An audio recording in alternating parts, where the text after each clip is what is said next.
Our channel English worth. और आज हम स्टार्ट करेंगे प्रोनाउन की सीरीज, इनफैक्ट कंटिन्यू करेंगे। इससे पहले हमने कुछ लेक्चर्स लिए हैं प्रोनाउंस के ऊपर जो बिल्कुल बेसिक्स और अप टू मॉडरेट लेवल या इंटरमीडिएट लेवल तक थे।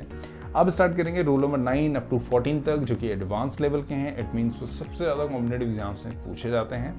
और लैंग्वेज स्किल की बात करी जाए तब भी वो बहुत ज़्यादा इंपॉर्टेंट है। So let's start with the first rule, order of personal pronouns. ये होते क्या हैं?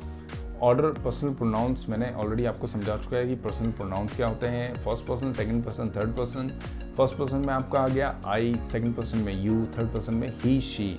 सो अभी जब हम लिविंग थिंग्स की बात कर रहे हैं तब हम ही शी बोलेंगे थर्ड पर्सन में। सो इनका ऑर्डर क्या है? सबसे पहले एक एग्जाम्पल समझते हैं। जब आप हिंदी में बात कर रहे हैं तो आप हिंदी में कभी भी कोई ऑर्डर फॉलो नहीं करते हैं। आप ज़्यादा से ज़्यादा ये ज़रूर बोल सकते हैं, अगर जो कोई तहज़ीब की बात आएगी तो आप सिर्फ ये बोल सकते हैं आप, आपके बाद या आप पहले, ऐसा ज़रूर हो सकता है। पर हिंदी में यूजुअली हम कोई ऑर्डर फॉलो नहीं करते हैं। हम कभी भी ये बोल सकते हैं मैं, तुम और वो साथ जाएंगे, या फिर तुम, वो और मैं साथ जाएंगे, या फिर तुम, मैं और वो हम स्कूल जा रहे हैं, कॉलेज जा रहे हैं। कोई भी ऑर्डर हुआ है, सच कोई ऑर्डर फॉलो नहीं होता है, कोई स्ट्रिक्ट रूल, कंक्रीट रूल उसमें नहीं है।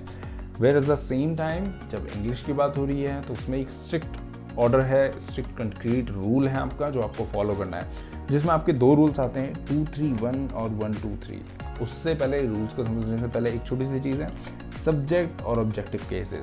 सो एक छोटा सा स्ट्रक्चर है, रिवाइज कर लेते हैं चीज़ को। Subject plus verb plus object. तो सब्जेक्टिव केस कब आता है? वर्ब से पहले। ऑब्जेक्टिव केस कब आता है? वर्ब के बाद। तो हमें ये याद रखना है। तो ये ऑर्डर जो है 2, 3, 1 और 1, 2, 3, ये दोनों आपका सब्जेक्टिव और ऑब्जेक्टिव केसेस दोनों के लिए फॉलो होता है। फॉर एग्जाम्पल आई का ऑब्जेक्टिव केस क्या है? मी। यू का ऑब्जेक्टिव यू ही रहता है। यू कहता है मैं चेंज नहीं होगा, मैं यू का यू ही रहूँगा, ठीक है। थर्ड पर्सन का ऑब्जेक्टिव केस क्या है? ही का हिम, शी का हर। सो हमने ये 3 चीज़ें फॉलो करनी है हर एक जगह में।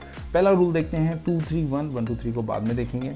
2, 3, 1 क्या कहता है? 2, 3, 1 वहाँ यूज़ होगा जहाँ हम सिंगुलर प्रोनाउंस की बात करी जाएगी। जैसे आई का प्लूरल क्या है? We.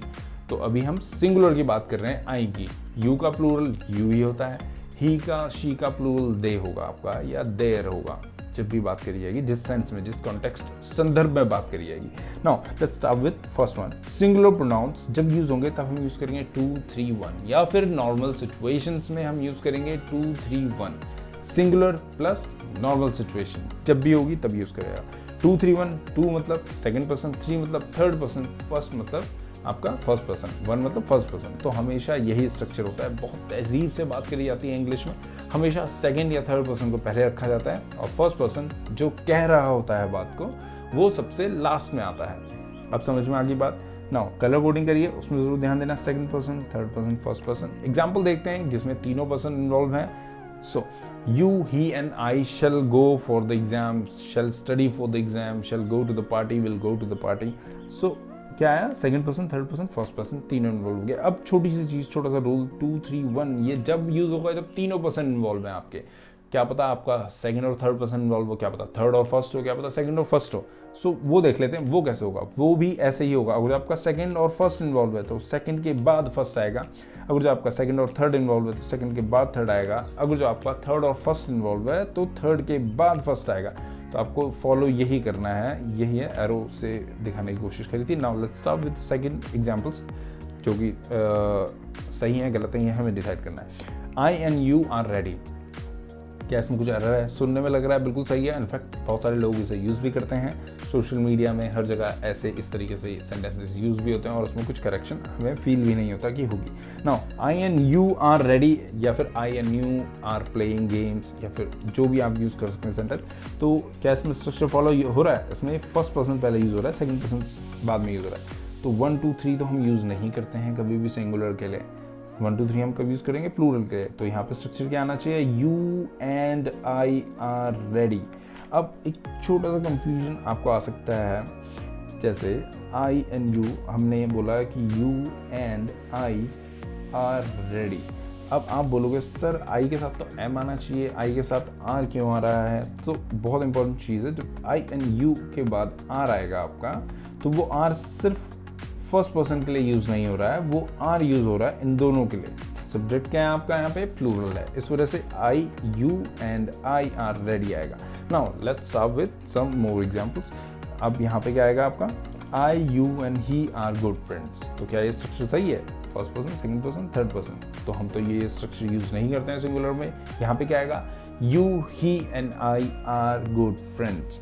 Second example, me and he have finished our work. पहली बात, ये फर्स्ट पर्सन है, ये थर्ड पर्सन है। फर्स्ट के बाद थर्ड नहीं आता, किसके बाद आता है, थर्ड के बाद फर्स्ट आता है। तो यहाँ पे क्या आना चाहिए था, पहले आएगा आपका थर्ड पर्सन, यहाँ पे he and me have finished our work. अब ये इंपॉर्टेंट चीज़ है कि ही एंड मी, ही तो सही है, मी कौन सा केस है आपका, ऑब्जेक्टिव केस है। तो क्या यहाँ पे मी आना चाहिए, नहीं, यहाँ पे मी नहीं आएगा, यहाँ पे आएगा subjective case.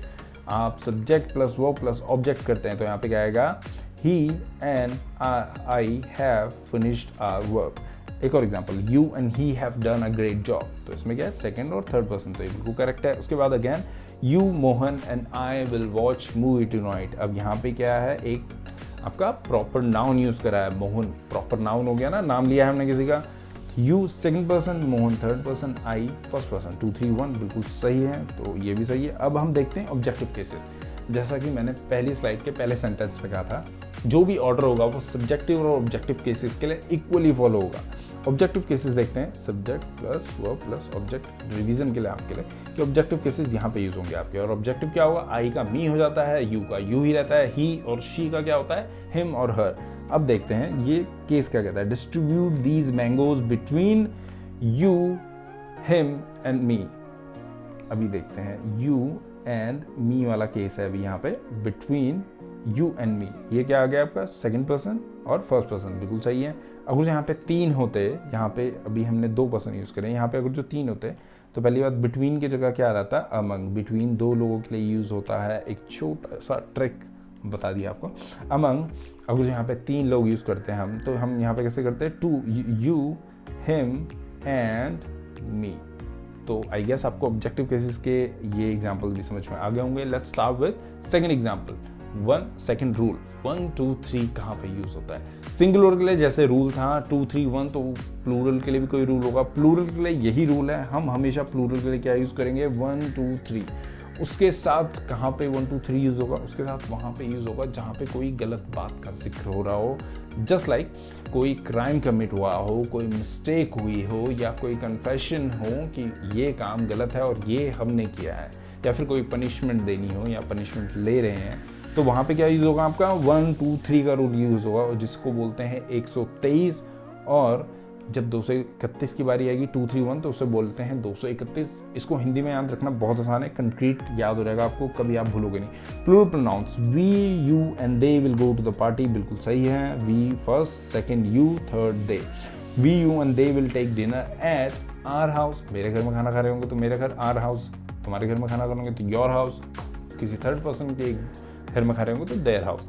Again, we, you and they should get down to work. हमें काम स्टार्ट कर देना चाहिए, इसका मतलब ये है। Now confession, committing a crime, acceptance of mistake, ये समझा चुका हूं मैं।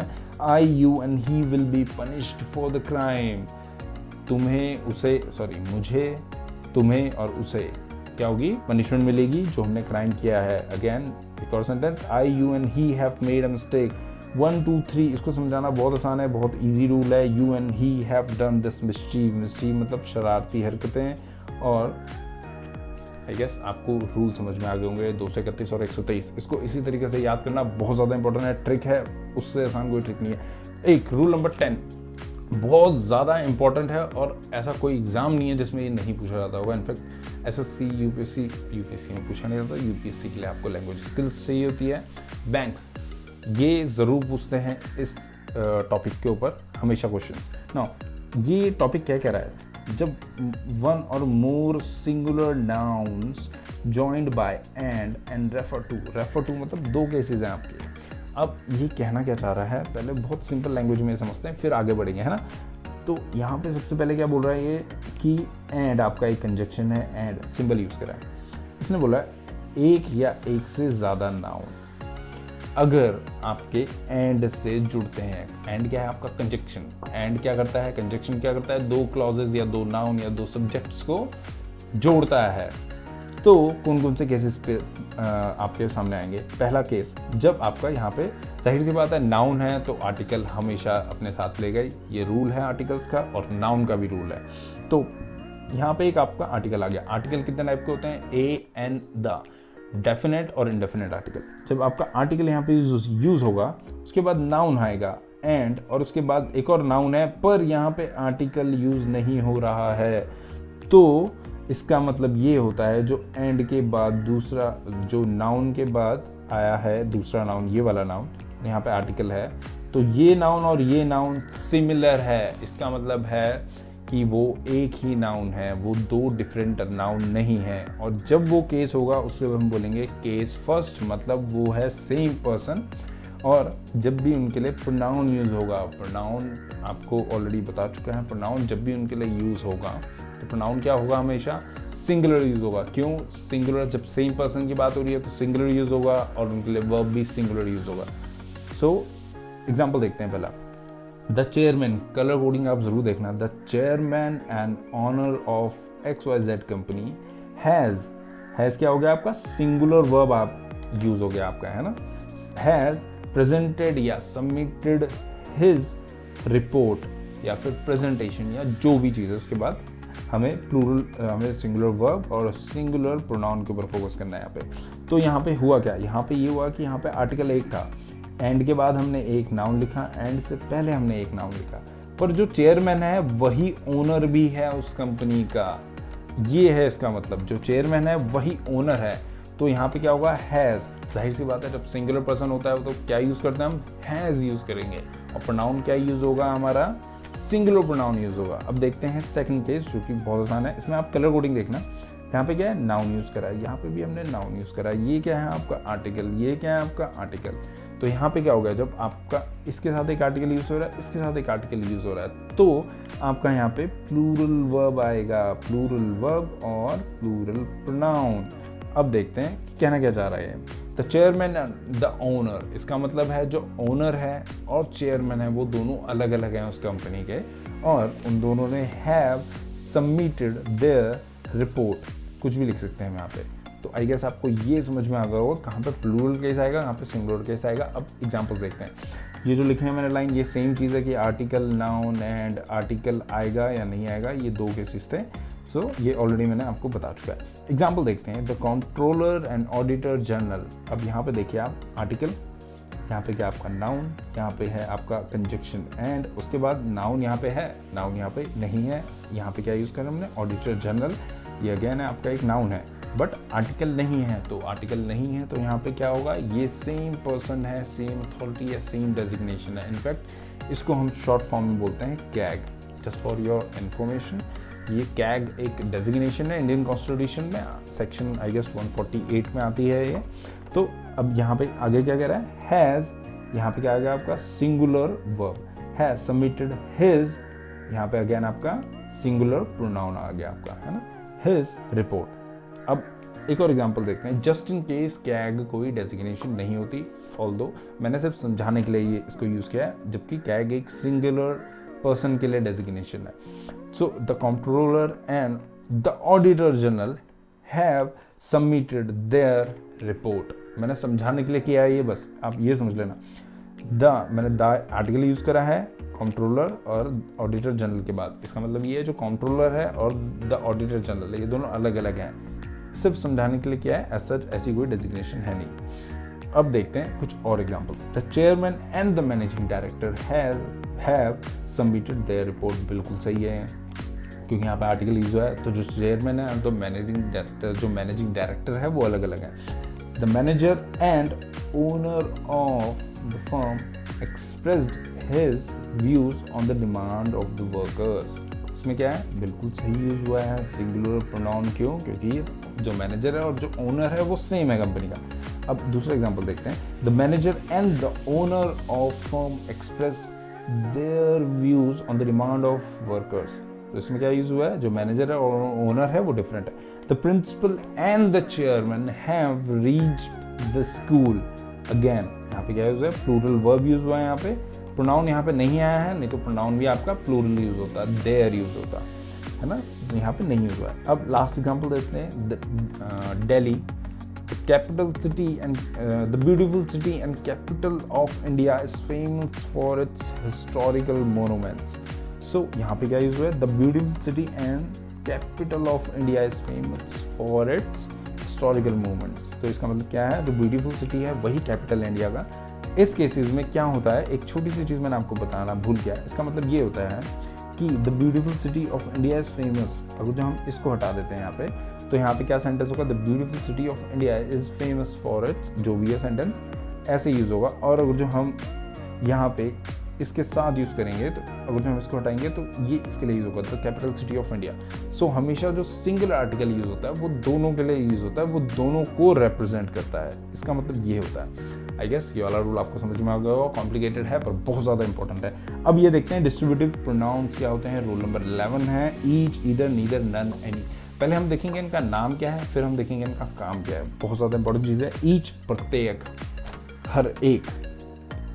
इसमें एवरी नहीं है क्योंकि एवरी आपका सिर्फ एडजेक्टिव के ही तरह यूज होता है, इसलिए इसमें एवरी नहीं लिखा है। बहुत लोगों को डाउट हो सकता है कि भाई ईच एंड एवरी हमेशा यूज होता है, इसलिए वो नहीं लिखा है। ईच प्रत्येक, ईदर वन। अब इसको और अच्छे से समझा सकता हूँ। जब ईदर और नीदर की बात, ईच आपको समझा चुका है, ईच मतलब प्रत्येक, हर एक चीज़। ईदर की बात करी जाएगी तो 1 out of 2, इसका मतलब है दोनों में से कोई एक। नीदर की बात करी जाएगी तो दोनों में से कोई एक भी नहीं। ईदर और नीदर हमेशा किसके लिए यूज होता है, दो के लिए यूज होता है। जब नन की बात करी जाएगी तो आउट ऑफ मैनी कोई भी नहीं। जब एनी की बात करी जाएगी मतलब आउट ऑफ मैनी आपका कोई एक यूज होगा। अब यहाँ पे आप स्ट्रक्चर ध्यान से देखना, ये बहुत ज़्यादा इंपॉर्टेंट चीज़ है। जब मैंने ईच बोला प्रत्येक की बात हो रही, जब ईदर बोला तो 1 out of 2 हुआ, जब नीदर बोला तो यहाँ पे भी आपका ईच जब बात करी जाएगी तो ईच प्रत्येक होगा आउट ऑफ मैनी। सही सी बात है, प्रत्येक, हर एक। आउट ऑफ मैनी बोल सकते हैं या फिर प्रत्येक, हर एक, मतलब एक से ज़्यादा लोगों की बात करी जा रही है। जब आपका नीदर अगेन टू, नन मतलब कोई भी नहीं पर आउट ऑफ मैनी। एनी की बात करी जाएगी तो 1 out of मैनी। अब यहाँ पे जब भी हमने बात करी, हमने क्या बात करी, एक से ज़्यादा, एक से ज़्यादा। अब इतना आपको समझ में आ गया। इंग्लिश में मैंने वही चीज़ लिखी, use to choose between many person और थिंग। बहुत सारों में से एक, यही चीज़ लिखा है मैंने। नन में से बहुत सारों में से एक भी नहीं, नीदर में वही चीज़ लिखी है मैंने। अब ये देखते हैं इनका काम क्या है। पहले देखेंगे स्ट्रक्चर क्या है इनका। अब मैंने आपको थोड़ी देर पहले जस्ट एक चीज़ बताई थी, जब मैंने आपको ये डिज़ाइन बताया था, नीचे मैंने लिखा था मैनी या फिर टू, जब हमने ये लिखा था, और ऊपर मैंने इन प्रोनाउंस के हिसाब से कोई चीज़ डिसाइड करी थी, या तो वो 0 आ रहा था या तो 1 आ रहा था, या फिर जाहिर सी बात है 1 और 0 ही आ रहे थे उसमें। अब स्ट्रक्चर क्या कहता है, स्ट्रक्चर ये कहता है कि जब स्ट्रक्चर ये होगा either of, neither of, none of, any of the boys, any of the books, none of the books, neither of the books, या फिर जो भी है, जो भी आपका सेंटेंस में स्ट्रक्चर बन रहा हुआ। तो आप ध्यान से सुने, मैंने बोला क्या, in any of the books. तो यहाँ पे क्या यूज हो रहा है आपका, plural subject. Books, boys, subject, मतलब आपका प्लूरल सब्जेक्ट यूज होगा। जो भी चीज़ है वो आपका प्लूरल होगा, वो एक से ज़्यादा है, या तो उन एक से ज़्यादा चीज़ों में से हम एक चीज़ को चूज़ कर रहे हैं, या तो एक भी चीज़ चूज़ नहीं कर रहे हैं। और उसके बाद सिंगुलर वर्ब है।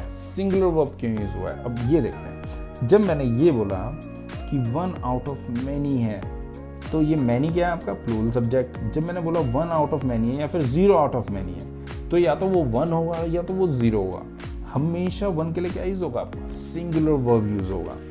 और जब भी आप 0 यूज करेंगे तब भी आपका सिंगुलर वर्ब यूज होगा। 0 के साथ आपको कंफ्यूजन जरूर होगा, 0 के लिए सिंगुलर वर्ब, तो प्लूरल वर्ब तो यूज़ नहीं हो सकता, इस वजह से वहाँ पे सिंगुलर वर्ब यूज़ करेंगे। वो कैसे यूज़ करेंगे उसका स्ट्रक्चर देखते हैं।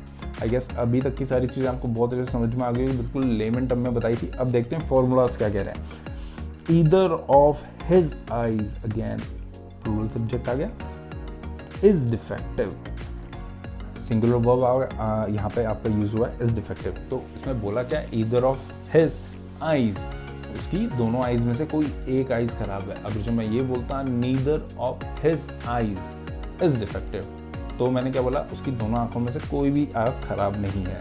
तो मैंने क्या यूज करा है, 1 यूज करा है आउट ऑफ 2, इस वजह से इस वन के लिए यहाँ पे क्या है, सिंगुलर वर्ब। आपको बस ये स्ट्रक्चर याद करना है, सारे क्वेश्चंस आराम से इजीली सॉल्व हो जाएंगे। Either of the three sisters is beautiful. अब वो चीज़ याद करो जो मैंने ये बताया था, ईदर और नीदर कितनों के लिए यूज होता है। ईदर कितनों के लिए यूज होता है, दो के लिए यूज होता है। अब यहाँ पे ये देखो, either of three sister, either of the three sisters, ये अगेन क्या आ गया आपका, प्लूरल आ गया। इज क्या आ गया आपका, सिंगुलर वर्ब। तो इन दोनों में तो कोई एरर है नहीं। एरर किस में है, ईदर ऑफ में। क्यों, ईदर दो के लिए यूज होगा, तो यहाँ पे क्या आना चाहिए था, any one of the three sisters is beautiful. क्यों, एनी ऑफ कहाँ यूज होता है, जब दो से ज्यादा चीजों में से किसी एक चीज को चुनना होगा। तो सेकंड वन इज करेक्ट। अब देखते हैं कुछ और examples. None of his legs will be amputated. अब देखो, इससे पहले मैंने आपको ये जरूर बोला था, ईदर ऑफ नीदर ऑफ वहां यूज होगा जहां पे आपका दो की बात करी जा रही होगी। पर कई बार ये इम्प्लाइड होता है। इम्प्लाइड मतलब ये बात है कि हमें पता है कि आईज दो ही हैं भाई, नोज एक ही है, लेग्स दो ही हैं। कुछ चीज़ें ऐसी होती है जो हमें पता है, तो वहाँ पे आपको टू लिखने की जरूरत नहीं है। आपको टू लिखा हुआ भी नहीं मिलेगा वहाँ पे। None of his legs will be amputated. अब नन कहाँ पे यूज होगा, नन और एनी वहाँ पे यूज होगा तो दो से ज्यादा चीजों की बात करी जा रही होगी। तो neither of his legs will be amputated. Amputated का मतलब क्या है, इसका मतलब ये है कि काटा जाना, ठीक है, उसका कोई ऑपरेशन होगा या जो भी चीज़ होगी तो वो काटा जाना होगा ऑपरेशन के थ्रू। सो उसके दोनों लेग्स में से कोई भी लेग्स को नहीं काटा गया है, नहीं काटा जाएगा। Neither of the 5 criminals, again थोड़ा सा और रिवीजन कर लेते हैं। रूल सब्जेक्ट मैंने जो आपको बताया था, उसके बाद हैज़ बीन अरेस्टेड। हैज़ क्या, हैज़ कहाँ यूज होगा आपका, सिंगुलर वर्ब, अगेन ये रिवीजन के लिए था। नाउ अब क्वेश्चन सॉल्व करते हैं। नीदर ऑफ 5 क्रिमिनल्स, अब मैंने पहले ही बताया था नीदर ऑफ 5 क्रिमिनल्स, ये बिल्कुल करेक्ट चीज़ है। हैज़ बिल्कुल करेक्ट चीज़ है। तो एरर क्या है, नीदर ऑफ, जाहिर सी बात है नीदर तो 2 के लिए यूज होता है। अब एक भी क्रिमिनल, 5 में से एक भी क्रिमिनल नहीं पकड़ा गया तो हम क्या यूज करेंगे, none of the 5 criminals has been arrested. ये अब देखते हैं final. It is very easy to do, so I believe that any of the 2 man can do it without putting in much efforts. इसका मतलब क्या है, पहले वो जान लेते हैं फिर क्वेश्चन सॉल्व करेंगे। इसका मतलब क्या है कि ये बहुत इजी है करने के लिए। तो मैं ये सोचता हूँ कि any of the 2 man, any किसके लिए यूज होता है, दो से ज़्यादा के लिए। तो यहाँ पे एरर किसमें, एनी ऑफ द 2 मैन। तो ये कहना चाह रहा है कि दोनों में से कोई भी आदमी इस काम को बहुत आसानी से बिना ज़्यादा मेहनत को लगाए कर सकता है, ये कहना चाह रहा है। तो any of the 2 man, 2 man तो बिल्कुल करेक्ट है, उसको तो हम चेंज नहीं कर सकते। यहाँ पे क्या आएगा, either of the 2 man can do this work very easily. अब देखते हैं रूल नंबर 9 के उसमें एक्सेप्शंस कहाँ हैं, या फिर इसमें रूल्स कहाँ पे यूज होंगे। Pronounce each, neither, either, none, any, ये हम ऑलरेडी पढ़ चुके हैं। उसके बाद इनके साथ क्या यूज होगा, third person singular pronoun use होगा। थर्ड पर्सन सिंगुलर प्रोनाउन क्या है आपका, इसमें थर्ड पर्सन क्या होगा, ही और शी। उसका थर्ड पर्सन प्रोनाउन यहाँ पे क्या यूज होगा। अगर जो पोजेसिव केस की बात करी जाएगी, यहाँ पे सब्जेक्ट ऑब्जेक्ट की बात नहीं कर रहे हैं, पोजेसिव केस, तो पोजेसिव पे ही का क्या होगा, हिज, शी का क्या होगा, हर। अब इसको सीखने की क्या जरूरत है, वो थोड़ा सा पेशेंस रखो, जैसे आप एग्जाम्पल्स में आओगे अच्छे से समझ जाओगे। Either of his 4 son, plural subject, has singular verb, बिल्कुल सही है। अभी तक जो हमने पढ़ा था वही चीज़ यूज हो रही है यहाँ तक, है ना, यहाँ तक वही चीज़ है जो अभी तक। अब जो हमने ये वाला रूल पढ़ा वो कहाँ पे अप्लाई हो रहा है, either of his 4 son has sold his property after his death.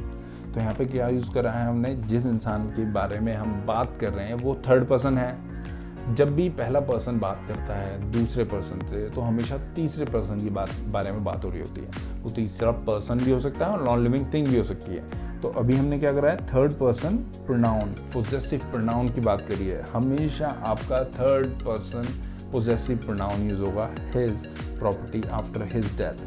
अभी जितना भी कंफ्यूजन है वो आने वाली स्लाइड्स में क्लियर हो जाएगा। बहुत सारे एग्जांपल्स हैं, आप थोड़ा सा पेशेंस रखिए। Each one of us is doing, ये जो रूल है इसके एग्जांपल्स आपको आगे मिल जाएंगे। अभी हम पुराने वाले रूल्स के कुछ एक आधा एग्जांपल्स और हैं वो देख लेते हैं। Each one of us is doing duty, तो क्या वो सही है, each one of us is doing his duty. क्यों आएगा यहाँ पे, मैंने जैसे आपको अभी यहाँ पे बताया पोजेसिव केस, ये वाला एग्जांपल इसी पे बेस्ड था पोजेसिव केस पे। Each one of us is doing his duty, हमेशा क्या आएगा, हिज ड्यूटी। क्यों आएगा, क्योंकि हम third person singular possessive pronoun use करेंगे। Third person singular possessive pronoun, एक बार दोबारा रिकॉल करो इस चीज़ को कि क्या क्या आता है वहाँ पे, हिज और हर आएगा आपका यहाँ पे। Each one of us is doing his duty, हमेशा यही आएगा।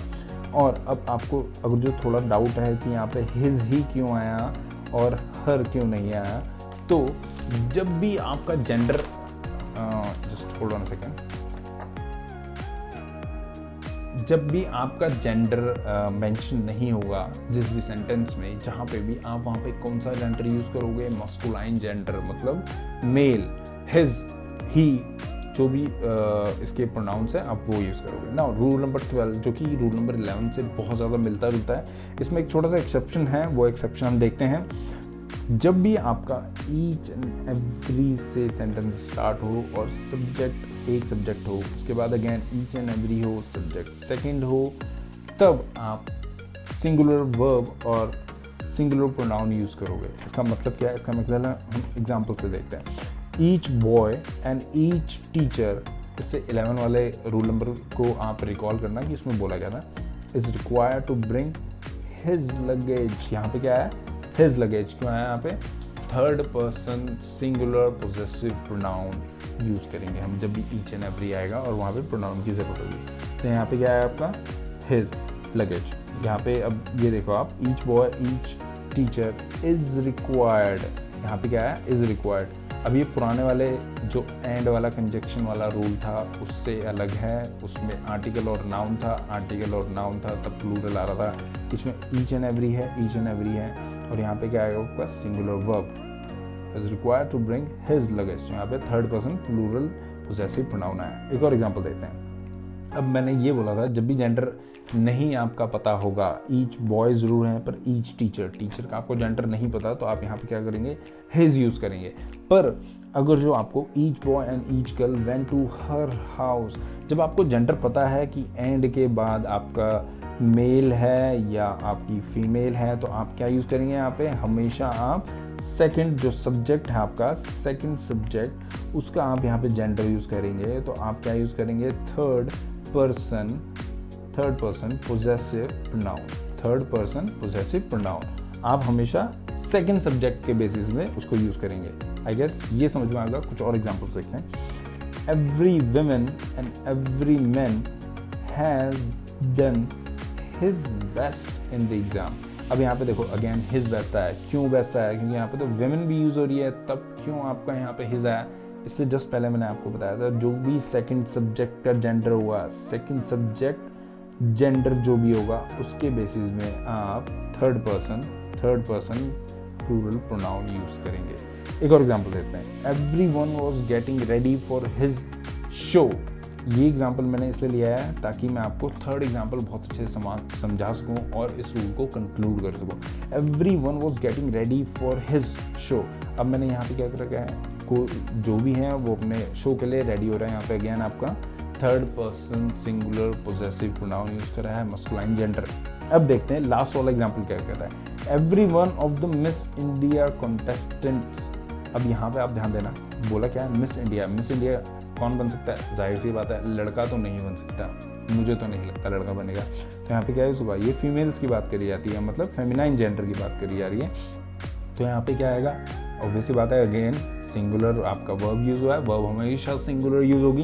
Contestant was getting ready for her show, यहाँ पे हिज नहीं आया आपका। आई गेस ये आपको बहुत अच्छे समझ में आ गया होगा। अब देखते हैं एक छोटा सा रिवीजन। अभी तक हमने जितना भी देखा है उन सबको थोड़ा साइड में रखते हैं। अब जो चीज़ स्टार्ट होने वाली है बहुत ज़्यादा इंपॉर्टेंट है। एक छोटा सा रिकॉल करते हैं ताकि आपको कंफ्यूजन ना हो।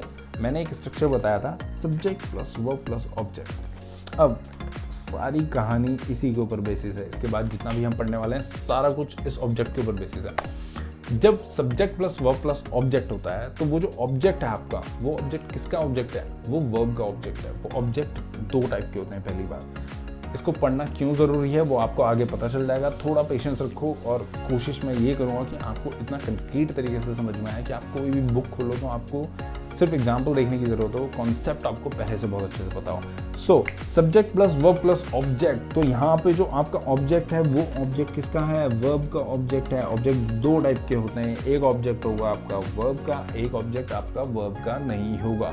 वो ऑब्जेक्ट किस चीज़ का हो सकता है आपका? वो ऑब्जेक्ट आपका प्रेपोजिशन का होगा। और वो कैसे होगा वो अब समझते हैं कैसे।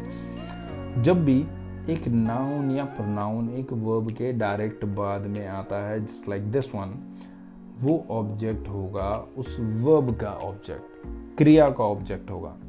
जब भी एक नाउन या प्रोनाउन एक प्रेपोजिशन के बाद आता है तो वो ऑब्जेक्ट किसका ऑब्जेक्ट होगा, वो होगा प्रेपोजिशन का।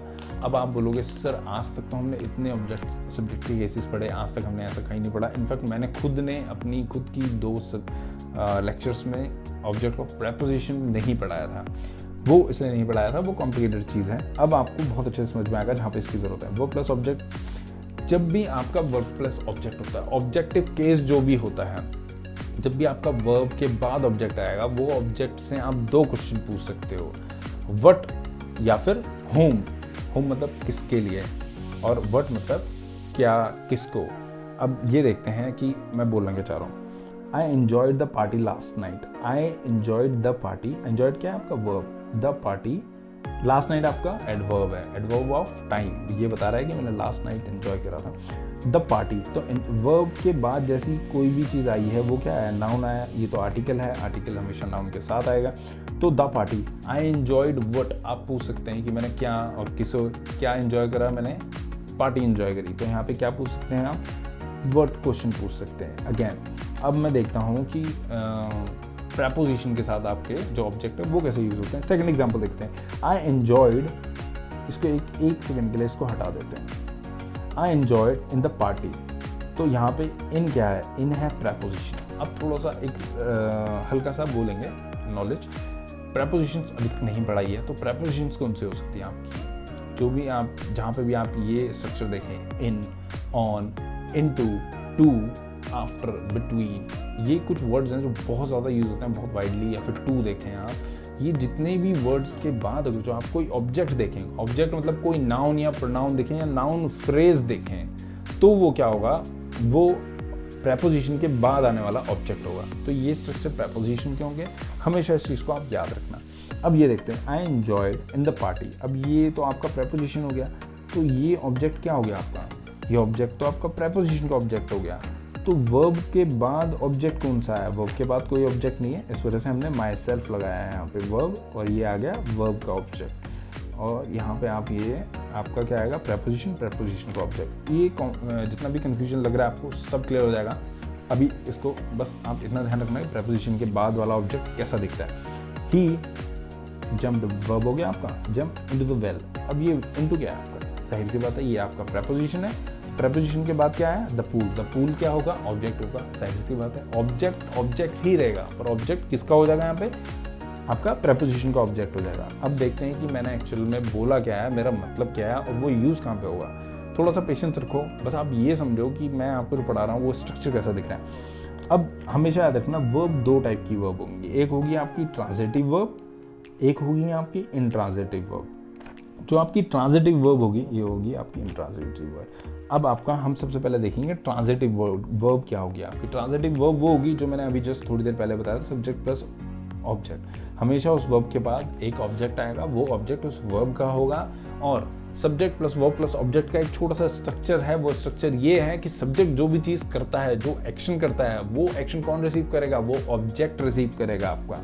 तो यहाँ पे जो भी होगा, ऑलवेज टेक एन ऑब्जेक्ट, ये ट्रांजिटिव वर्ब का वो है। तो जो भी यहाँ पे ऑब्जेक्ट होगा वो ऑब्जेक्ट ये एक्शन को रिसीव करेगा, और हमेशा उससे 2 क्वेश्चन पूछे जा सकते हैं, व्हाट क्या, किसके, या फिर होम किसको, जो भी होगा वो हम सेंस के हिसाब से यहाँ पे देखेंगे आगे।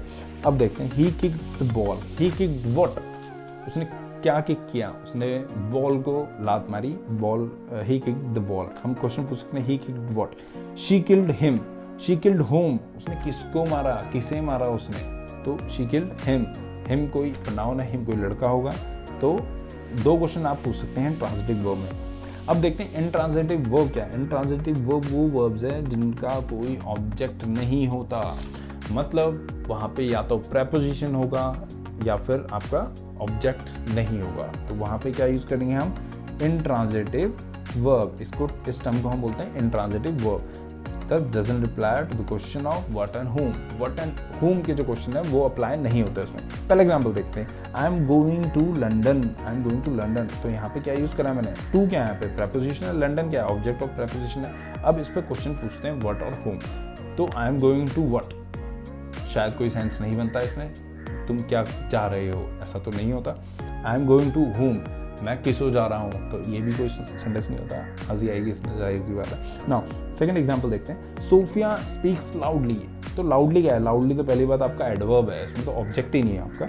सोफिया स्पीक्स क्या आपका वर्ब आ गया, तो वर्ब के बाद ऑब्जेक्ट आना चाहिए, ऑब्जेक्ट तो है नहीं यहाँ पे, तो यहाँ पे क्या है, यहाँ पे आपका इंट्रांजिटिव वर्ब है जिसके बाद कोई ऑब्जेक्ट नहीं आता। अब जो आपको ये दो चीज़ें समझ में आ गई है कि इंट्रांजिटिव ट्रांजिटिव क्या होते हैं और प्रेपोजिशन के बाद का ऑब्जेक्ट कैसा दिखता है, तो अब हम ये समझते हैं रिफ्लेक्सिव प्रोनाउंस क्या होते हैं। मैंने अभी तक जो भी चीज़ समझाई वो सिर्फ इसलिए समझाई कि मैं आपको रिफ्लेक्सिव प्रोनाउंस अच्छे से पढ़ा सकूँ। रिफ्लेक्सिव प्रोनाउंस क्या होते हैं, पहले हम देखेंगे इनका नाम क्या है, फिर हम देखेंगे इनका काम क्या है। बहुत अच्छी बात है। नॉमिनेटिव केसेस मतलब सब्जेक्टिव केसेस, जिसे हम बोलते हैं सब्जेक्टिव केसेस, बहुत ज़्यादा पढ़ चुके हैं, ये याद होना चाहिए। I we you second person के लिए होगा, he she it third person, they आपका थर्ड पर्सन प्लूरल, वी आपका फर्स्ट पर्सन प्लूरल, यू का प्लूरल यू ही रहता है। Now possessive adjective my, our, your, his, her, its, their, ये बहुत अच्छे से समझा चुका हूँ बहुत ज़्यादा बार। अब ये देखते हैं कि इसमें डिफरेंस क्या है ना। तो माई सेल्फ, इसमें कुछ नहीं लगना आपको, हमेशा एक वर्ड लगा देना, सेल्फ, खत्म। रिफ्लेक्सिव प्रोनाउंस इस तरीके से दिखते हैं, myself, ourself, yourself, himself, itself, जो भी है। अब ये देखते हैं कि इनमें डिफरेंस क्या है। जब भी आपका सिंगुलर होगा, सिंगुलर क्या है, आई सिंगुलर है, यू सिंगुलर है, ही शी इट सिंगुलर है, तो आपका सेल्फ लगेगा। जब प्लूरल होगा तो प्लूरल क्या है आपका, यहाँ पे वी प्लूरल है ना। वी का क्या है पोजेसिव एडजेक्टिव आर, तो यहाँ पे क्या आएगा रिफ्लेक्सिव आर सेल्व्स। दे का क्या है देयर, तो यहाँ पे क्या आएगा देम सेल्फ। तो आपको ये स्ट्रक्चर याद रखना है। अब ये देखते हैं कि मैंने इससे पहले आपको ये बताया था, जब आपका ऑब्जेक्ट नहीं होता है तो हम करते क्या है, रिफ्लेक्सिव प्रोनाउंस होते क्या है, रिफ्लेक्सिव, जैसे नाम से पता चल रहा है रिफ्लेक्ट, ये कोई ऐसी चीज़ है जो रिफ्लेक्ट कर रही है। फॉर सपोज मेरे पास एक बॉल है, मैंने उस बॉल को दीवार में मारा, वो बॉल वापस मेरे पास आ गई, मैं एक सब्जेक्ट हूँ, मैंने एक एक्शन किया, मैंने एक्शन क्या करा, मैंने दीवार में बॉल मारी, मैंने एक्शन किया, पर जस्ट ये समझ लो कि एक्शन रिसीव नहीं हुआ। वो एक्शन क्या हो गया, वो बॉल क्या है, वो एक्शन है, वो एक्शन क्या हो गया, वापस किसके पास आया, सब्जेक्ट के पास आया। तो बस इतना समझ लो, ये छोटी सी लाइन आप याद रखना है। रिफ्लेक्सिव प्रोनाउंस में कैसे समझा रहा हूँ, रिफ्लेक्सिव प्रोनाउंस वो प्रोनाउंस हो गए जो कोई भी एक्शन करते हैं, वो हमेशा, वो जो सब्जेक्ट एक्शन करता है वो एक्शन हमेशा सब्जेक्ट ही रिसीव करता है। तो वही चीज़ मैंने यहाँ पे समझाई है, subject of the verb is the receiver of the action. जो सब्जेक्ट है उस वर्ब का, वो हमेशा एक्शन को रिसीव करेगा।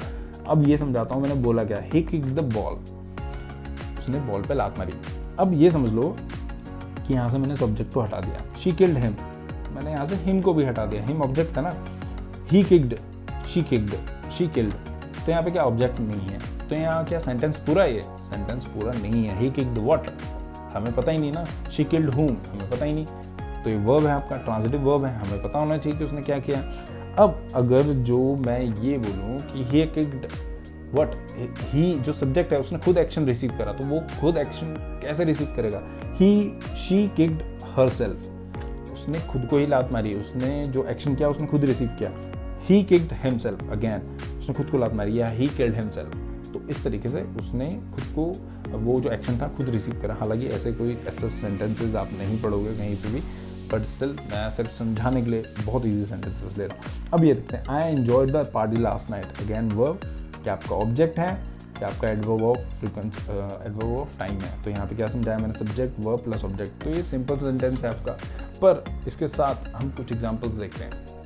अब मैंने ये तो आपको बता दिया, एक्सक्यूज मी, मैंने आपको ये तो बता दिया कि हाँ, सब्जेक्ट अगर जो खुद का एक्शन रिसीव करेगा तो वहाँ पे रिफ्लेक्सिव प्रोनाउन आएंगे, आई की जगह माई सेल्फ आ जाएगा, ही की जगह हिम सेल्फ आ जाएगा, शी की जगह हर सेल्फ आ जाएगा, जो भी ऐसी चीज़ें होंगी। पर आप ये सोचोगे कि हमें कहाँ पे ये रिफ्लेक्सिव प्रोनाउन यूज़ करने हैं, हमें कैसे पता कि यहाँ पे रिफ्लेक्सिव प्रोनाउन यूज़ होगा, क्योंकि ही किल्ड हिमसेल्फ, ऐसे सेंटेंसेस तो आपको शायद कहीं ना मिलेंगे, ना कहीं आप यूज़ करने वाले हो। तो कुछ वर्ड्स ऐसे हैं जिनके साथ ही यूज़ होगा जब आपका ऑब्जेक्ट साथ में नहीं हो सकता, या फिर वर्ब के बाद डायरेक्ट आपका प्रेपोजिशन आएगा। वो वर्ड्स कौन से, enjoy, acquit, absent, avail, amuse, resign, revenge, exert, apply, adapt, ये जितने भी वर्ड्स हैं इनके बाद यूज़ होगा। वो कैसे यूज़ होगा, मैंने आपको कुछ एग्जांपल्स लेता हूँ। I enjoyed in the party, again ये क्या है, preposition, preposition के बाद क्या है, the party, तो यहाँ पे क्या आएगा, I enjoyed myself in the party,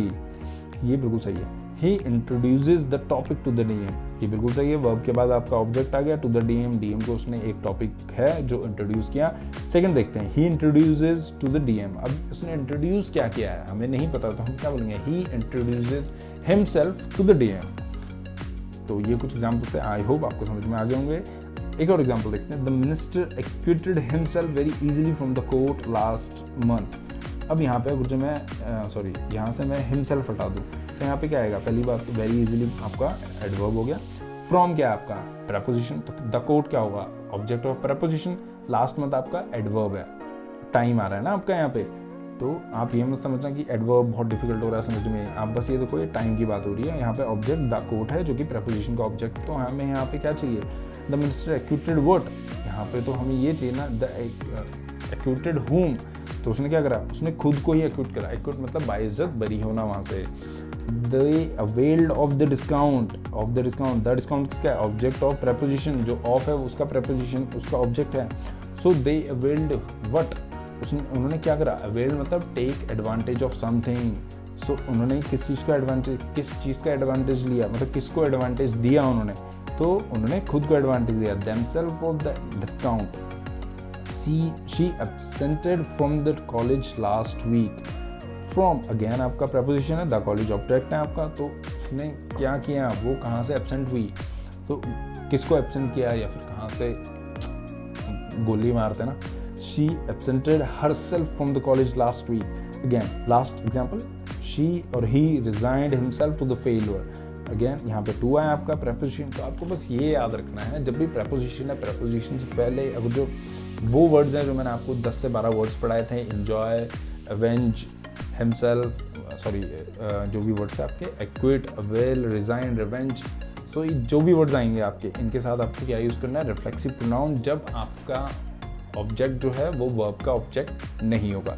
now 13 rule क्या कहता है, एक छोटा सा रूल है, मैं हमेशा ये चीज़ बहुत ज़्यादा इंपॉर्टेंट समझता है, माई सेल्फ क्या है, माई सेल्फ इज प्रकाश बेलवाल और my self Prakash Belwal.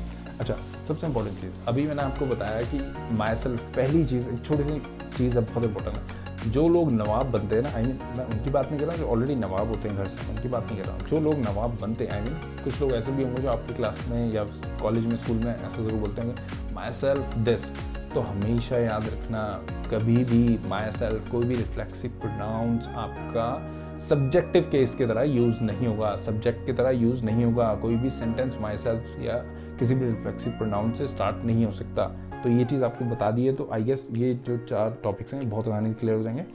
My self, your self, ये तो पहली ही बात है, इसमें तो आगे कुछ आपको पढ़ने की ज़रूरत ही नहीं है, कोई भी सेंटेंस रिफ्लेक्सिव प्रोनाउन से स्टार्ट नहीं होगा, तो माई सेल्फ की जगह क्या आएगा, आई, योर सेल्फ की जगह क्या आएगा, यू, तो ये आपको पता होना चाहिए। Now third example, Raj will do it for myself and my sister, again ये आपका गलत है, Raj will do it for me and my sister.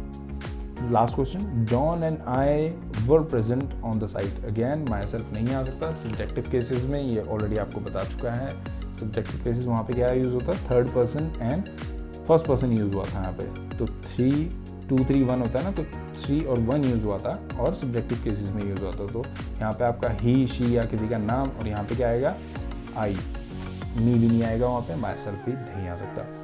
ना अब जब आपका कोई भी यहाँ पे नाउन या प्रोनाउन यूज़ होगा, उसके बाद जब भी आपका रिफ्लेक्सिव प्रोनाउन यूज़ होगा, मैं माई सेल्फ का एग्जाम्पल ले लेता हूँ, तो ये किस तरीके से यूज़ होगा, इसका मतलब क्या होगा, इसका मतलब होगा वो एक एम्फोसिस के लिए यूज़ हो रहा है वहाँ पे। अब हम एग्जाम्पल्स देखते हैं, वो सारे एग्जाम्पल आपको बिल्कुल सही मिलेंगे। I myself like him, मैं खुद उसे पसंद करता हूँ, I myself was present there, मैं खुद वहाँ पे प्रेजेंट था, इसका मतलब है आप एम्फोसिस दे रहे हैं उस पर्टिकुलर चीज़ में, पर्टिकुलर सेंटेंस में। They themselves criticise their wrong deed, उन्होंने खुद क्रिटिसाइज किया है उसकी गलत हरकतों को, डीड मतलब हरकतें। अब कुछ एग्जांपल्स हैं रूल नंबर 13 के, हम ये देखेंगे कि कॉम्प्लिकेटेड हैं तो सॉल्व करने की कोशिश करते हैं। She prides on her beauty but I never appreciate this attitude of hers even the least, इसका मतलब क्या है, शी प्राइड्स ऑन क्या है आपका प्रेपोजिशन है, अगेन हर ब्यूटी यहाँ पे क्या आ गया आपका, ये आपका नाउन आ गया, मतलब ये आपका ऑब्जेक्ट हो गया, तो प्रेपोजिशन के बाद ऑब्जेक्ट आ गया, ऑब्जेक्ट किसका होगा, प्रेपोजिशन का। अब प्राइड कौन सा वर्ड है, मैंने आपको कुछ वर्ड्स पढ़ाए थे 10 से 12, ऐसा नहीं है कि वही 10 से 12 वर्ड्स है जिनके साथ रिफ्लेक्सिव प्रोनाउंस यूज होंगे। करीब इंग्लिश में होंगे 300-400 या फिर उससे भी ज़्यादा वर्ड्स हो सकते हैं जिनके साथ आपका रिफ्लेक्सिव प्रोनाउन यूज होगा। बट ये कुछ वर्ड्स बहुत ज़्यादा इंपॉर्टेंट है, बहुत ज़्यादा यूज़ होते हैं एग्जाम्स में, या लैंग्वेज स्किल्स की बात करी जाए तो यही वर्ड्स यूज़ करे जाते हैं बहुत ज़्यादा। नाउ शी प्राइड्स ऑन, अब ये ऑलरेडी आपको बता चुका है कि प्राइड का मतलब क्या होता है, घमंड करना या गर्व होना। She pride on her beauty, तो यहाँ पे क्या आएगा, मैंने ऑलरेडी बता चुका है, वर्ब के बाद आपका आएगा reflexive pronoun. She prides herself on her beauty but I never appreciate this attitude of hers. ये बहुत आसान था। नाउ दूसरा देखते हैं, I want to know why you absented. ये वर्ड ऑलरेडी मैं बता चुका हूँ, इस पर एग्जाम्पल भी हो चुके हैं। एब्सेंटेड वर्ब है फ्रॉम द क्लास, ये आपका प्रेपोजिशन, द क्लास आपका object of preposition, that day while you had, यहाँ पे यू है, while you had a very important lecture to attend. तुमने वहाँ से एब्सेंट क्यों करा क्लास से, जबकि तुम्हारा एक बहुत इंपॉर्टेंट लेक्चर था जो तुम्हें अटेंड करना था। अब यहाँ पे अगेन वर्ब प्रोपोजिशन, यहाँ पे क्या आएगा, एब्सेंटेड योरसेल्फ, यू है तो योरसेल्फ आएगा। आई गेस अभी तक आपका जितना भी रूल्स पढ़ाए हैं वो क्लियर हो गए होंगे। अब हम ये देखते हैं इंडेफिनिट प्रोनाउंस क्या है, रूल नंबर 14, और ये लास्ट रूल है, बहुत ही अच्छा है, बहुत इंपॉर्टेंट है, बहुत इंटरेस्टिंग रूल है, आप ध्यान से देखना। इंडेफिनिट प्रोनाउंस क्या होते हैं, ये इसके ऊपर ऑलरेडी मैंने एक छोटा सा लेक्चर जरूर लिया था पहले। इंडेफिनिट समझने से पहले डेफिनेट समझते हैं। डेफिनेट क्या होता है, डेफिनेट का मतलब होता है निश्चित, इंडेफिनिट का मतलब क्या हो गया, साइड की बात है, अनिश्चित। डेफिनेट क्या है, जैसे आई, यू, ही, शी, इट, दे, जितने भी प्रोनाउंस आप यूज़ करते हैं, जो पर्सनल प्रोनाउंस आप यूज़ करते हैं, वो सारे क्या हो गए आपके, एक तरीके से आपके डेफिनेट प्रोनाउंस हो गए। या फिर आप किसी का नाम लेंगे, नाउन, वो भी आपका डेफिनेट हो गया।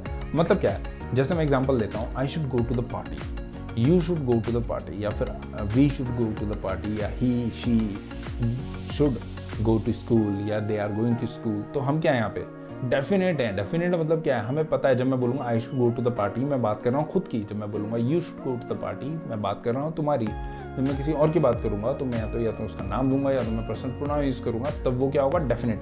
अब इनडेफिनेट की बात करते हैं। इनडेफिनेट वो चीज़ है जब हमें पता नहीं है। फॉर सपोज आप ऑफिस में हैं और आपके पास कोई आता है, कोई क्लर्क या प्यून या फिर आपका कोई कुलीग, और ये बोलता है कि यार आपका शायद कोई इंतज़ार कर रहा है बाहर, या आपको कोई बुला रहा है। तो यहाँ पे क्या हुआ, जब मैंने बोला कोई बुला रहा है, कोई इंतज़ार कर रहा है, या कोई खड़ा है आपका, someone is waiting for you, so मैंने यहाँ पे क्या बोला, इनडेफिनेट। मुझे ये नहीं पता कोई है, मुझे ये पता है कि कोई एक पर्सन है जो आपको बुला रहा है, और वो इनडेफिनेट है। अब देखते हैं मेरा मतलब क्या था, someone, anyone, everyone, no one, ये कुछ वर्ड्स हैं, ये कुछ प्रोनाउंस हैं जो यहाँ इस स्ट्रक्चर में इंडेफिनिट प्रोनाउंस की तरह यूज होते हैं। अब इनका स्ट्रक्चर समझेंगे। समवन या समबडी, एनीवन या एनीबडी, एवरीवन या एवरीबडी, नो वन या नोबडी, सेम चीज़ है, कोई डिफरेंस नहीं है। बस अब ये देखते हैं आगे।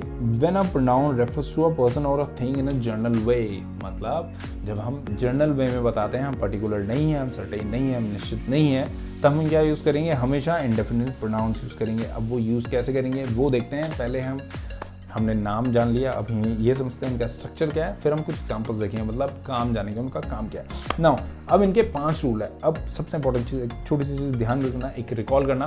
फर्स्ट पर्सन वो है जो बात करता है, सेकंड पर्सन वो है जो बात सुनता है, थर्ड पर्सन वो है जिसके बारे में बात करी जाती है।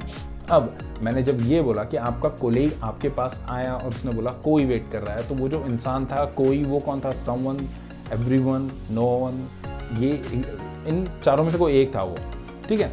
बस इतना समझ लो, अभी मोटा मोटा बता रहा हूँ ब्रॉड सेंस में। तो अब आपके कोलीग ने आपसे बात करी ना, कोलीग क्या हो गया, फर्स्ट पर्सन, आप क्या हो गया, सेकंड पर्सन, और जिसके बारे में बात करी वो थर्ड पर्सन। तो हमेशा someone, everyone, no one, anyone, ये किस में आएंगे आपके, हमेशा थर्ड पर्सन कैटेगरी में आएंगे। Third person category, third person category क्या थी, ही, शी या इट। पर इट हम क्यों यूज़ नहीं करेंगे इधर, क्यों, क्योंकि हम लिविंग थिंग की बात कर रहे हैं, और लिविंग थिंग के लिए हम हमेशा क्या यूज़ करेंगे, ही या शी यूज़ करेंगे। यहाँ तक क्लियर हो गया। Use for living beings only, ये लिविंग बीइंग्स है, लिविंग बीइंग्स ओनली, ये ऑलरेडी मैंने आपको समझा दिया। सिंगुलर, जब मैं बोलूँगा कोई आपका वेट कर रहा है, तो मैं क्या यूज़ करूँगा, सिंगुलर पर्सन की बात करूँगा। अगर जो एक से ज़्यादा होंगे तो मैं क्या बोलूँगा, सम पर्सन या some people are waiting for you, some persons या सम पीपल, इन दोनों में से एक वर्ड यूज़ होगा। तो some people are waiting for you outside, ये यूज़ होगा। तो अभी जब हम समवन की बात करेंगे, हमेशा क्या होगा आपका, सिंगुलर यूज़ होगा। अब सबसे इंपॉर्टेंट चीज़, जब भी कोई चीज़ सिंगुलर होगी तो क्या यूज़ करेंगे, हमेशा सिंगुलर वर्ब यूज़ करेंगे। सिंगुलर वर्ब कौन से होंगे, इज़, पास्ट की बात करेंगे तो वॉज, और अब जो हम हैज़ हैव की बात करेंगे तो क्या आएगा आपका हैज़। और वर्ब्स की बात करी जाएगी, फॉर सपोज आपका हम कोई भी एक वर्ब ले लेते हैं एग्जांपल के लिए, अगर जो हम ईट की बात करेंगे तो सिंगुलर के लिए क्या यूज़ होगा, ईट्स। कम की बात करेंगे तो क्या यूज़ होगा, एस हो जाएगा, COMES, तो कम्स। तो हमेशा आपका क्या यूज़ होगा, सिंगुलर वर्ब यूज़ होगा। उसके बाद सिंगुलर प्रोनाउन, जाहिर सी बात है जब भी आप किसी प्रोनाउन की बात करें, अब आप खुद सोचोगे इंडेफिनिट प्रोनाउन तो प्रोनाउंस है, अब इनको कौन से प्रोनाउंस की ज़रूरत पड़ जाएगी। फॉर सपोज जब मैं ये बोलूँगा कि someone is waiting for you outside and he has something for you, and he has something for you, जब मैंने बोला and he has something for you, तो मैंने क्या यूज़ करा इसके लिए, आपका मैंने प्रोनाउन यूज़ करा इसके लिए ही, या फिर पोजेसिव होता तो ही ज़्यादा था, तो हमेशा जो प्रोनाउन होगा वो सिंगुलर यूज़ होगा। दे यूज़ नहीं करा मैंने, दे तब यूज़ करूँगा जब मैं सम पीपल बोलूँगा या सम पर्सन्स बोलूँगा। मैंने इसलिए इस स्ट्रक्चर को इतना ब्रेकअप करके बताया ताकि आपको अच्छे से एक एक चीज़ पता हो। अब एग्जांपल देखते हैं वर्ब्स के। सबसे पहले मैं आपका इसको टारगेट करूँगा, इन दोनों को टारगेट करूँगा। लिविंग बीइंग ऑलरेडी समझा चुका हूँ, थर्ड पर्सन आपको बहुत अच्छे से पता है। इन दोनों को टारगेट करते हैं इन एग्जाम्पल्स में। Someone is waiting for him, someone is waiting for her, या someone is waiting for me, या someone is waiting for you। मैंने क्या यूज करा है, वर्ब आप ध्यान से देखिए, someone is, someone are नहीं है यहाँ पे, सिंगुलर वर्ब। everyone wants, अब मैंने क्या बोला था, जब भी आप एक वर्ब देखोगे, जब भी आपने ये वर्ब देखा या कम देखा या गो देखा या ईट देखा या हेल्प देखा, जब भी आप वर्ब को उसकी फर्स्ट फॉर्म में देखोगे, फर्स्ट फॉर्म उसकी कौन सी होगी, हमेशा प्लूरल होगी उसकी। जब भी आप उसके साथ एस या ES यूज़ करोगे, ES कहाँ यूज़ होगा, गो के साथ ES यूज़ हो जाता है ना। जब भी आप ये यूज़ करोगे तब आप उसको सिंगुलर बनाओगे। तो everyone wants to succeed in life. अब प्रोनाउन अगर मैं इसमें यूज़ करता थर्ड पर्सन सिंगुलर प्रोनाउन, तो मैं क्या यूज़ होता, everyone wants to succeed in his life, his life. ये example complete. Everybody is ready, are ready नहीं हो। तो बहुत अच्छे से समझाने की कोशिश करी थी, आई गेस आपको समझ में आ गया होगा। अब आप ध्यान देना, मैंने इससे पहले जितनी बार भी प्रोनाउन यूज़ करा, मैंने क्या यूज़ करा, third person singular but masculine gender male, masculine gender use करा है। थर्ड पर्सन यूज़ होगा, लिविंग यूज़ होगा, मस्कुलाइन जेंडर यूज़ होगा, मैं ऑलरेडी बता चुका हूँ। थर्ड पर्सन ये रहा, थर्ड पर्सन का ऑब्जेक्टिव हिम है, पोजेसिव आपका हिज है और रिफ्लेक्सिव हिमसेल्फ है। तो हमेशा सिर्फ यही यूज़ होंगे आपके। अब एग्जाम्पल सकते हैं, everyone should love his country. Their country क्यों नहीं आया यहाँ पे, क्योंकि सिंगुलर की बात करी जाती है। एवरीवन, समवन, एनीवन, ये क्या है, singular. His country, everyone should love his country. अब आप ये सोच रहे सर यहाँ पे तो अभी आपने थोड़ी देर पहले बताया कि सिंगुलर वर्ब में आपका एस और ES लग जाएगा और यहाँ पे नहीं है, तो क्यों नहीं है मेरे भाई, यहाँ पे शुड लगा है। शुड क्या है, मॉडल वर्ब है। जब भी मॉडल वर्ब आती है तो उसके बाद जो मेन वर्ब आती है वो हमेशा प्लूरल फॉर्म में ही रहती है, उसमें कोई चेंजेस नहीं आते, चाहे हम सिंगुलर की बात करें चाहे प्लूरल की बात करें। प्लूरल में तो ऑलरेडी प्लूरल में ही रही। Now anyone can win the prize if he tries for it. इसमें दो चीज़ है, इफ ही और दे, दो चीज़ है ना। तो इफ दे क्यों नहीं आया, ये शायद आपको बहुत अच्छे से बता चुका हूँ। सिंगुलर केस है। ट्राई क्यों नहीं आया, क्यों, जब ट्राई बात करिएगी, इफ ही ट्राइज, तो ही के साथ, शी के साथ क्या आएगा आपका, सिंगुलर हमेशा, है ना। तो यहाँ पे क्या आएगा, ट्राई की जगह क्या आएगा, TRIES लग जाएगा यहाँ पे। बस इतना समझ लेना। वर्ब्स अभी तक नहीं पढ़ाया है, पर मैंने SES IES ZES कहाँ पे लगता है ये मैंने तीसरे लेक्चर में पढ़ाया, लेक्चर नंबर 3 है, जरूर देखना। स्पेलिंग की एरर्स नहीं करोगे आप उसको देखने के बाद। Now example, if anybody help me, अब आप खुद बताना, anybody help me, I shall be thankful to them. अब पहली चीज़, सबसे ब्लंडर जो यहाँ पे एरर आपको दिख रहा है वो क्या दिख रहा है, डैम तो आना ही नहीं चाहिए। यहाँ पे तो हम सिंगुलर की बात कर रहे हैं, तो यहाँ पे क्या आएगा, I shall be thankful to him. If anybody helps या हेल्प मी, हेल्प्स मी क्या आएगा, singular, helps me, I shall be thankful to them. दूसरा example, everyone should love themself. सुनने में ऐसा लग रहा है कि इसमें कोई एरर ही नहीं है। एवरीवन शुड लव हिमसेल्फ, क्या आएगा यहाँ पे, हिमसेल्फ क्यों आएगा, क्योंकि मैंने बोला था थर्ड पर्सन सिंगुलर आपका मेल जेंडर यूज होगा। मेल जेंडर में जो भी उसके रिफ्लेक्सिव हैं, पोजेसिव हैं, वही यूज होंगे। तो यहाँ पे आएगा himself. Everyone should love one's should do one's duty, बिल्कुल करेक्ट, ऐसा लग रहा है आपको पर वो करेक्ट नहीं है। Everyone should love, everyone should do his duty. One's क्यों नहीं आया? क्योंकि एवरी वंस है यहाँ पे, एवरी वन है यहाँ पे। एवरीवन क्या लेता है अपने साथ? प्रोनाउन, हमेशा third person male gender pronouns लेगा। Now indefinite pronouns part 2। इस पार्ट 2 में हम क्या देखेंगे भाई? हमने सिंगुलर लिविंग बींग्स का देख लिया। अब ये भी तो आपने कहीं बार सुना होगा, something is kept there, right? हम बोलते हैं ना कोई चीज़ वहाँ पे रखी है, या समथिंग इज मिसिंग। कभी नॉन लिविंग थिंग्स की हम बात करते हैं तो वहाँ पे समथिंग, एनीथिंग, एवरीथिंग, नथिंग, ये सेम 4 वर्ड हैं जो समवन, एनीवन, एवरीवन और नो वन की जगह यूज होते हैं। बट नॉन लिविंग थिंग्स में रूल्स 5 के 5 वही हैं, बस एक रूल चेंज होता है इसमें हल्का सा स्लाइड। वहाँ लिविंग था समवन, एवरीवन में, यहाँ पे क्या है? नॉन लिविंग है। तो ये रूल्स में हम ज़्यादा टाइम वेस्ट ना करते हुए पहला थर्ड पर्सन कैटेगरी में आएगा। थर्ड पर्सन कैटेगरी में जब ये लिविंग नहीं है तो लिविंग के लिए, नॉन लिविंग के लिए क्या यूज़ होता है? इट यूज़ होता है। नाउ नॉन लिविंग है, सिंगुलर होगा, सिंगुलर वर्ब लेगा, सिंगुलर प्रोनाउन होगा। इसमें ज़्यादा टाइम स्पेंड नहीं करेंगे, एग्जाम्पल्स देखेंगे, एग्जाम्पल्स में सब कुछ क्लियर हो जाएगा। प्रोनाउंस फॉर दीज अब मैंने ऑलरेडी बता चुका, नॉन लिविंग केस है, थर्ड पर्सन में है तो इट। ऑब्जेक्टिव, ये हो गया सब्जेक्टिव केस, ये हो गया ऑब्जेक्टिव केस, ये हो गया आपका पोजेसिव, क्या होगा? Possessive adjective. और आपका यहाँ पे क्या होगा? Itself, third person singular non living case आपका, जहाँ पे इटसेल्फ यूज होगा। इटसेल्फ नहीं, ये सारे के सारे आपका third person singular non living case में होगा। इटसेल्फ होगा आपका रिफ्लेक्सिव के लिए, non living third person singular reflexive. सुनने में कंफ्यूजिंग इसलिए लग रहा है क्योंकि आप लोगों ने खुद पर्सन प्रोनाउन का चार्ट अच्छे से नहीं देखा है। आपको देखोगे तो बहुत अच्छे से याद हो रहेगा, बहुत ज़्यादा इंपॉर्टेंट भी है, कॉन्फिडेंस बढ़ाएगा आपका। नाउ नथिंग इज इम्पॉसिबल, बिल्कुल सही है, nothing is impossible, something is impossible, या जो भी आप एवरीथिंग इज पॉसिबल ये भी बोल सकते हो। नथिंग इज इम्पॉसिबल, हाँ बहुत ज़्यादा इंपॉर्टेंट है और मोटिवेटिंग लाइन भी है। Something are missing from my room, तो समथिंग आर थोड़ा सुनने में अजीब नहीं लग रहा? समथिंग के साथ प्लूरल वर्ब आ गया, ऐसा तो नहीं। Something is missing from my room, everything has his own beauty, बिल्कुल सही लग रहा है ना? कोई एरर है ही नहीं इसमें, ऐसा लग रहा है। Everything has his own beauty, तो भाई हिज तो तब आता है जब एवरीवन की बात करी जाएगी। अगर जो मैं ये बोलता everyone has his own beauty तो वो बिल्कुल सही था, पर जब मैं बोलूँगा everything has its own beauty तो यहाँ पे क्या है? Its own beauty. Everything should be kept in there order, तो ये तो बिल्कुल गलत लग ही नहीं रहा है। एवरीथिंग मतलब ऐसा लग रहा है प्लूरल जैसा कुछ है पर सिंगुलर आएगा, ये बहुत ज़्यादा एरर होता है। लैंग्वेज स्किल में भी बहुत ज़्यादा अजीब लगता है जब कोई इतनी छोटी माइनर सी मिस्टेक करता है। Everything should be kept in there in its order.